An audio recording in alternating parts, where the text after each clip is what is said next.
그 부처님의 가르침의 핵심은 무엇인고 하면 연기법입니다. 연기법. 그 연기법이라고 하는 게 뭐냐 하면 세상의 모든 존재라고 하는 것은 실질적으로 우리가 있는 걸 말하는 거죠. 그 존재는 홀로 독단적으로 된 것은 없다 이겁니다. 모든 것은 어떤 것으로 말미암아 이루어졌다. 어떤 것에 의지해서 있다. 이런 얘기입니다. 만약에 보살님들이 남편이 없으면 부인이 될 수가 없어요. 남편이 없으면 뭐라 그럽니까? 남편 없는 여자를 뭐라고 불러요? 과부라 그럽니다. 부인이를 안 그래요. 아내 없는 남자를 뭐라 그래요? 호랩이라 그럽니다. 그 사람을 남편 이렇게 안 불러요. 내가 아내가 있기 때문에 누구누구의 남편이라고 하는 어떤 존재 가치가 성립되는 거예요. 그렇기 때문에 세상의 모든 존재는 홀로 된 것이 없어요. 이 사고를 할 줄 알아야 됩니다. 그러면 연기법을 풀어서 설명하면 무상이다, 무하다, 그 다음에 그 속에 들어있는 법칙은 인과의 법칙이다 이렇게 말해요. 인과의 법칙이라고 하는 것은 어떤 일이 있으면 그 일에는 반드시 원인이 있다라는 거죠. 우리 속담에 아니 땐 꿀떡에 연기가 날 솟냐. 꿀떡에 연기가 있다는 얘기는 아궁이에 반드시 뭐가 있다는 거예요? 불이 있다는 겁니다. 불이 없는 아궁이에 꿀떡에 연기가 날까요? 안 납니다. 우리가 살아가다가 가끔씩 이제 부부 인연을 맺었을 때 이제 보살님들 예를 들면 내가 어떤 남자를 만나잖아요. 그 남자가 그냥 만났을까요? 제가 어느 보살님한테 이렇게 물어봤어요. 하도 속을 썩인다 하길래 많고 많은 남자 중에 하필이면 그런 남자를 골랐냐고. 좀 잘 고르지. 그랬더니 아이고 정사님요 우연하게요 새해 첫날요 우연하게 열차를 탔는데요 우연하게 옆에 앉았대. 그놈의 우연은 하필이면 그거 갖다 꼽으시냐고. 이 형이 좋은 남자한테 우연히 만나면 좋잖아요, 그죠? 뭐 삼성그룹의 누구 아들을 만나든지 뭐 LG그룹의 누구를 만나든지 하필이면 지지리도 없는 남자 옆에 그 앉을 게 뭐예요? 그게 우연일까요? 운명론적으로 보는 건 아니지만 우리들이 살아가는 삶의 본 바탕에는 어떤 행위가 있으면 거기에는 반드시 원인이 있다는 거예요. 우리 보통 이렇잖아요. 결혼하기 전에 엄마 아버지 밑에 자랄 때 아버지가 별로 안 좋아. 아버지가 막 엄마를 막 함부로 하고 엄마한테 욕도 하고 자식들 보고도 막 함부로 하고 그러면 보통 딸들이 뭐라 그럽니까? 우리 아버지 진짜 미워 죽겠다 이러죠. 그래놓고 뭐라 합니까? 나는 나중에 우리 아버지 손 남자는 절대로 안 만날 거 이러잖아요. 그러면 절대로 안 만날까요? 절대로 만나게 돼 있어요. 왜 그럴까요? 인연이 있어가 아니라 인을 지어서 그런 거예요. 인연이 그냥 있는 게 아니고 그 인이라고 하는 것은 내가 짓는 거예요. 내가 뭘로 지어요? 세 가지입니다. 세 가지. 인생의 종단은 세 가지입니다. 뭐라 했어요? 마음과 말과 행동. 그걸 뭐라 그러죠? 우리는 중생의 입장에서 보면 그걸 뭐라 그래요? 삼업이다 이렇게 말하고 우리가 실천하는 부처의 자리에서 보면 그거 뭐라 그래요? 삼밀이다. 그래서 우리는 수행을 하는데 삼밀 수행을 한다는 게 뭐예요? 본래 내 모습인 부처의 모습으로 살아가는 것을 삼밀이라고 말하는 거예요. 그러면 내가 부처는 잊어버리고 감정의 노예가 되어가지고 감정의 노예. 감정은 욕망에서 일어나니까 욕망의 어떤 현상이 감정이라는 거잖아요. 희노애락의 이런 거 있죠. 그런 것에 노예가 되어가지고 내가 막 좀 화난다고 막 잡아먹을 듯이 막 그러고 좀 좋다 그러면 막 헤헤헤 그리고 뭐 이런 거 있잖아요. 이렇게 살아가는 걸 뭐라 그래요? 삼업이라 그래요. 근데 이제 아까 아버지가 마음에 안 들어서 아버지가 엄마한테 함부로 하는데 그 딸내미가 아버지 쳐다보면서 아, 우리 아버지 참 업이 두텁구나. 우리 아버지 저래가 어떡하노. 우리 아버지 복되면 좋은데, 이렇게 생각할까요? 그 생각 잘 못해요. 그래서 우리가 이치는 일찍부터 알아야 돼요. 근데 우리는 다 지나고 난 다음에 이치를 알기 때문에 늘 뒷북쳐요. 그 문주란 가수 노래 보면은요, 이런 노래 있잖아요. 너무나도 그님을, 있죠? 사랑했기에, 이래 나가다가 마지막에 나오는 게 뭡니까? 때는 늦으리 나오잖아요. 때가 늦어. 너무 때가 늦어. 우리는 일찍 알아야 돼. 일찍. 근데 언제가 일찍일까요? 언제가? 지금이 제일 일찍입니다. 요즘 노래 또 가사 중에 그게 있대요. 오늘은 내 인생의 제일 젊은 날. 지금이 내 인생의 남은 인생 중에 제일 젊은 날입니다. 부처님이 우리에게 말씀하신 것은 지금 여기 이 사람입니다. 보통 우리가 극락 간다 그러면 극락이 어디 있다 그래요? 극락이 어디 있어요? 보통 경전에 보통 보면 서쪽으로 10만억 국토를 지나면 정토가 있다 그러잖아요. 그럼 서쪽으로 10만억 국토를 지날 만큼 가면 극락 정토가 나올까요? 없습니다. 서쪽으로 가보세요. 극락 같은 거 없어요. 그리고 서쪽으로 10만억 국토, 10만억 국토라고 하는 게 뭘 말하겠어요? 우리들의 마음에서 일어나는 탐진치 삼독심이 얼마나 많고 힘들면은 10만억 국토에다가 경전에 비유를 해놨을까요? 제가 경전 공부를 해보니까 경전의 문자의 뜻을 알아가지고는 경전을 알 수가 없어요. 그게 무슨 의미인지를 알아야 돼요.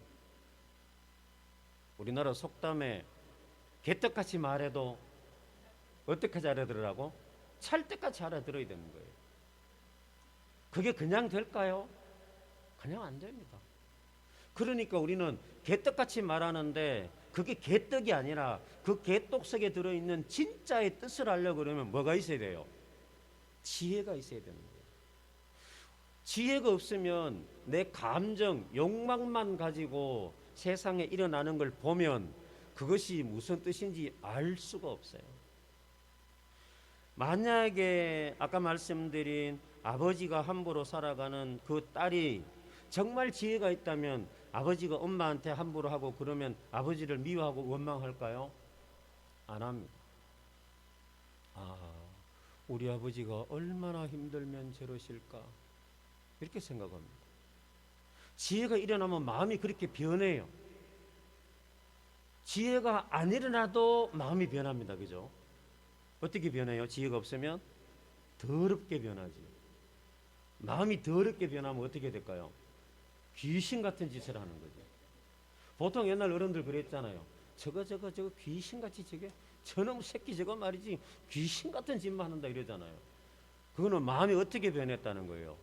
더럽게 잘못 변했다 이 말이에요.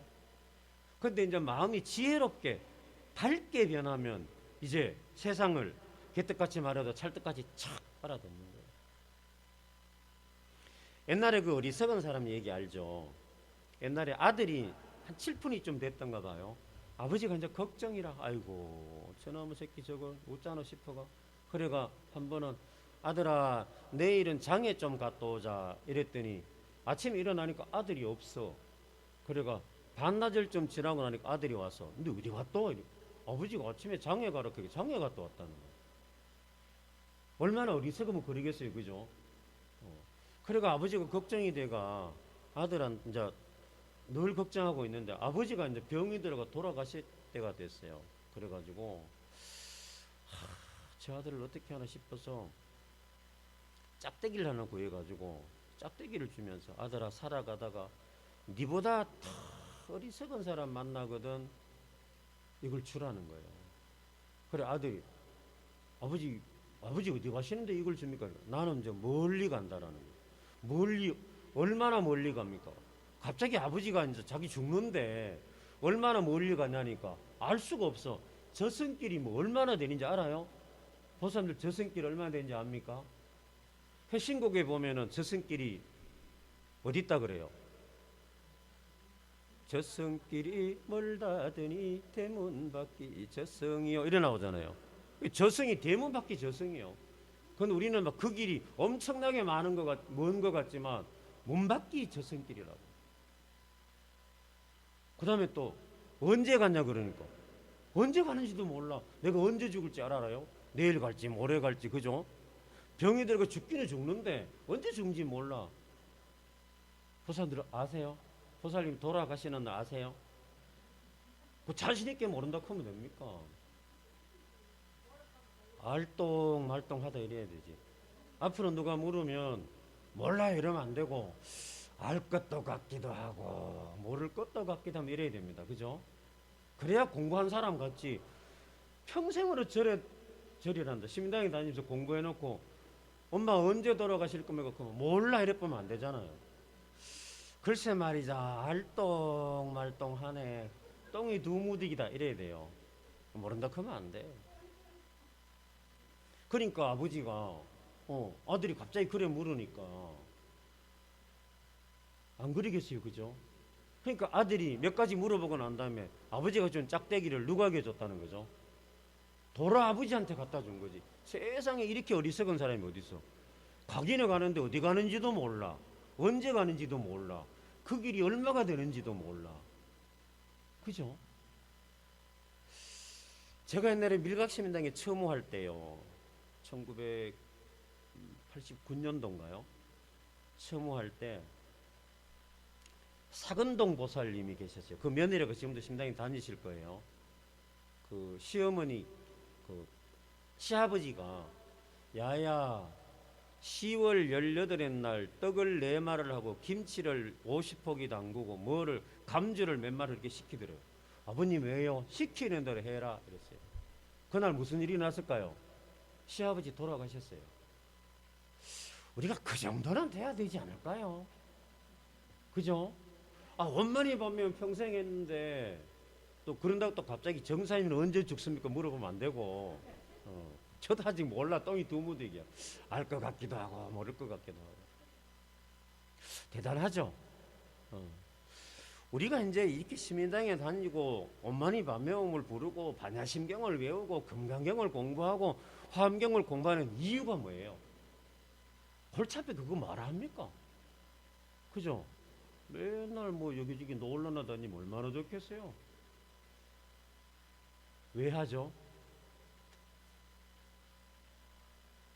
이건 대답하셔야 돼요. 왜 공부하시죠? 아이고 큰일 났다. 그 심당에 왜 오십니까? 아까 장에 가는 아들하고 똑같잖아요. 심당에 놀러 오시는 건 아니잖아요. 뭐 답이 있겠습니까? 그죠? 제가 그냥 물어보는 건데 부처님은 우리들에게 진리를 공부해야 되는 이유가 괴로움에서 벗어나기 위해서입니다. 이 세상에 괴롭지 않은 사람이 있을까요? 없습니다. 아이고 정사님 저는 괴로움이 별로 없습니다. 금방 옵니다. 괴로움이. 잠을 못 자도 괴롭고 밥을 못 먹어도 괴롭고 그죠? 돈이 없어도 괴롭고 친구가 없어도 괴롭고 괴로운 게 한두 가지가 아니에요. 아니 좋은 게 별로 안 되고 괴로운 게 더 많습니다. 그 괴로움에서 벗어나기 위해서 하는 거예요. 근데 괴로움에서 벗어나기 위해서는 뭐를 얻어야 된다는 거예요? 본, 보석, 돈 그런 거 아니잖아요. 지혜입니다. 지혜. 그래서 우리가 반야신경에 보면은 3세 제불이 다 무엇에 의해서 깨달았다 했습니까? 안욕따라 삼력삼보리에 의해서 깨달음을 얻었다 그랬어. 득안욕따라 삼력삼보리 쭉 나오자 뒤에 보면 그죠? 그게 지혜가 있어야 된다는 거예요. 지혜. 여기 조금 전에 읽은 육대무의 상류가라고 하는 것은 우주의 모든 존재는 서로 관계를 맺고 있고 그 관계에는 걸림이 없다라는 겁니다. 걸림이 없어야 서로 어우러지는 거예요. 어우러지지 못하면 거기서 생기는 것이 괴로움입니다. 몸에 병이 생기는 것도 어우러지지 못해서 생기는 겁니다. 부부 간의 갈등도 어우러지지 못해서 생기고, 부모 간의 갈등, 이웃 간의 갈등, 이 시대에 일어나는 세상 사람들의 모든 갈등은 서로 어우러지지 못하게 생기는 현상들입니다. 왜 어우러지지 못할까요? 부처님 말씀에 견주어 보면 착각하기 때문에, 내가 있는 줄 착각하고 내가 영원한 줄 착각하기 때문에. 내가 없다 그랬어요. 있는데 왜 없다 합니까? 있기는 있는데 어떻게 있다? 연기적으로 있다. 연기적으로 뭐예요? 아까 앞에 맨 처음에 말씀드렸잖아요.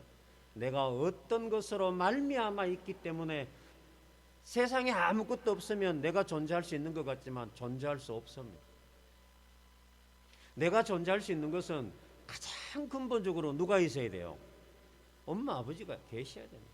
엄마 아버지가 안 계시는데 뭐 하늘에 뚝 떨어지는 사람이 있을까요? 없습니다. 우리는 아버지의 피를 빌리고 어머니의 몸을 빌려야 돼요. 요즘은 뭐 정자은행, 난자은행 이래가지고 뭐 시험관 아기도 만들고 합디다만, 이제 그런 게 만들어지면 인간이 더 불행해지기 시작합니다. 인간을 만들기 시작하면 우리들의 삶은 더 불행해지기 시작하고, 모든 인간은 전부 다 물질화가 되어서 상품이 됩니다. 이제는 실질적으로 그게 있었습니다. 하버드 법대 대학생들의 정자를 정자은행에다가 팔아요. 지금도. 그러면 그 정자를 사가지고 이제 시험관 아기를 만들어서 이렇게 하는 경우가 많아요. 미국은 많다고 그래요. 돈 있는 사람들이. 근데 자기가 아버지가 누군지 모르는 거예요. 근데 어떤 젊은 청년이 나중에 학교 가서 교수님 만나보니까 하도 닮아가 유전자 검사해 보니까 그 교수님이 자기 아버지더래요. 참 이게 좋은 일일까요? 비참한 일입니다. 인간은 인간다워야 되는 거죠. 짐승은 짐승다워야 되는 거고, 우리가 보통 애는 애다워야 되고 어른은 어른다워야 됩니다. 그죠?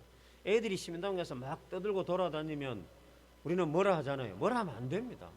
애들이 시민당에 와서 한 60문 노인처럼 가만 앉아있으면 그 애 이상한 애예요. 정상적인 애예요. 그 이상한 애입니다.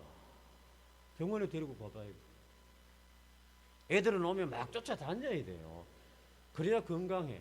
옛날 어른들이 그래서 아들은 조용하면 뭐라 그랬어요? 아프다 그랬어요. 아프면 조용한 거예요. 애들은 막 움직여야 돼. 활동을 해야 되는 거예요. 우리가 뭐 다워야 된다라는 게 되게 중요합니다. 보살님들은 아내답게 살았나요? 아내답게 살고 있나요? 또 자신있게 고개 막 흔들면 안 된다니까. 고개도 약간 헷갈리게 흔들어야 돼. 이것도 아니고 이것도 아니고 약간 그렇게. 뭐라 하십니까?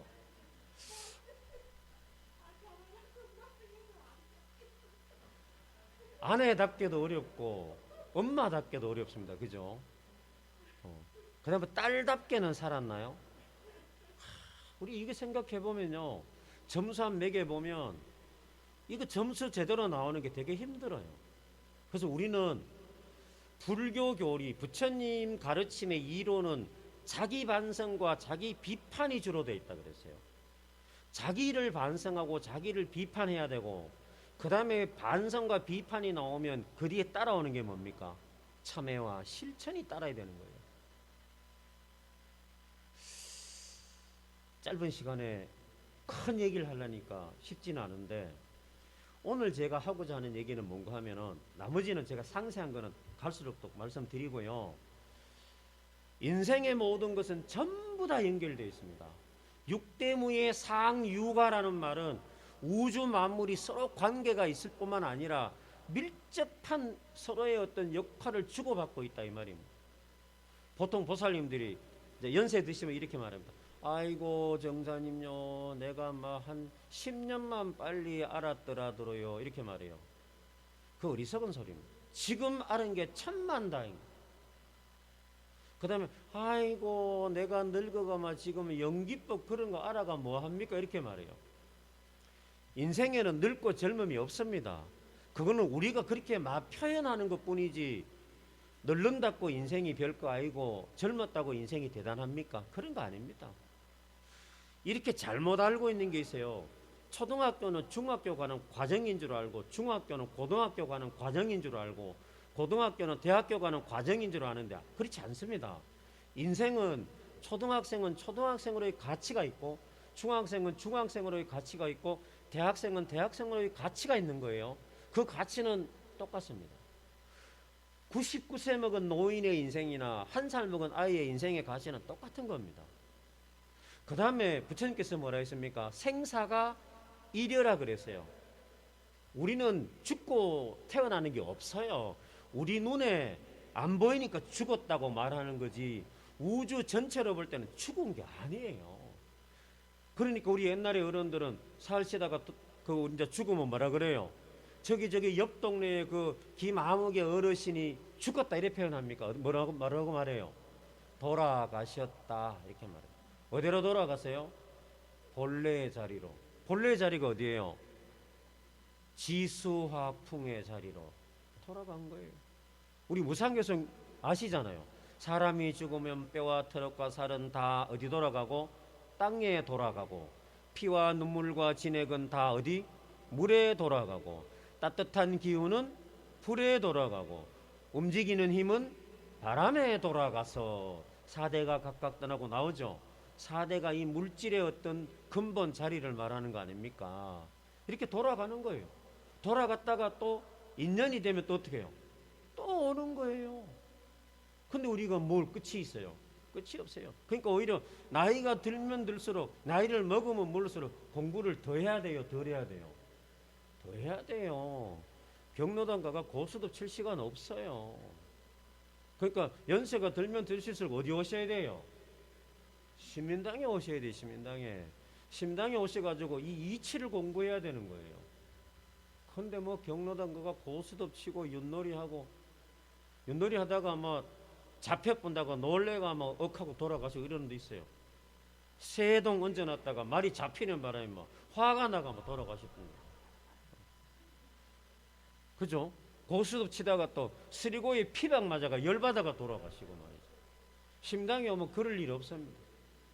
심당에 오셔가지고 염송하다가 돌아가시면 사리가 쏟아집니다. 거짓말 같죠? 심당 와가 염송하시다가 하면 돌아가 보이소. 살이 안 나오는가? 뭐 죽고 난 다음에 아나 뭐 모르지.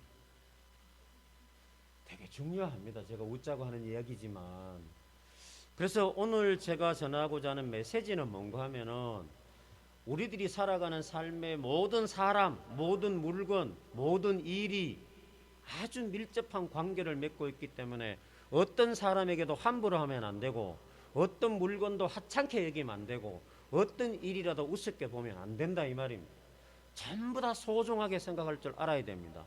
하물며 함께 사는 식구, 함께 공부하는 도반들은요, 정말로 중요한 인연입니다. 이걸 우리가 알고 살 때 우리는 인생을 삼업으로 사는 게 아니라 삼밀로, 저절로 사라지게 되어 있다는 겁니다. 억지로 삼밀하자 안 그러셔도 됩니다. 이 관계성 하나만 제대로 딱 알면은 인생을 누가 시켜도 함부로 안 삽니다. 아내한테 남자 함부로 안 합니다. 남편한테 아내들이 함부로 바가지 안 끌습니다.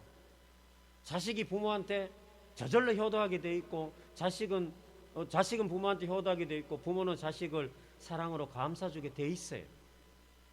이걸 모르기 때문에 내 욕심대로 안 되면 화를 내고 그냥 내 감정대로 하는 거예요. 공감하시죠? 별로 공감 안 하시나 봐요. 여튼 이런 인연의 이치를 우리가 밝게 깨달아서 우리가 남아있는 인생을 멋지게 살아야 안 되겠습니까? 그죠?